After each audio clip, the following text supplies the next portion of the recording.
اینا برمیگرده به بحث لجبازی های ما ایرانیا که همه چیزمون با همه جای دنیا فرق میکنه. من شنیدم که در اروپا فور اگزامپل یک زن و شوهر سال پس از شب عروسیشون می‌نشینن پای تلویزیون و این CD فیلم شب عروسی رو میذارن، با هم نگاه میکنن ببین به هم چی میگن.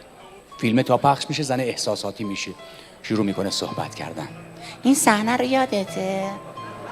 وای چه شب قشنگی بود، چقدر بهمون خوش گذشت عزیزم، بابت همه چی ازت ممنونم، دوست دارم، عاشقتم. اون وقت در ایران زن و شوهر مینشینن پای فیلم شب عروسیشون و زن شروع میکنه صحبت کردن. نگاه کن عمتو مثل منگولا میرقصه. بیا اینم داداش شلوارش داره از پاش میفته، آبرومونو برده، یکی نیست بیاد جمعش کنه. این زنی کم که با دخترش عروسش از اول نشسته داره غیبتمونو میکنه، یعنی از خودت و خانوادت متنفرم. بندری داریم اینجا.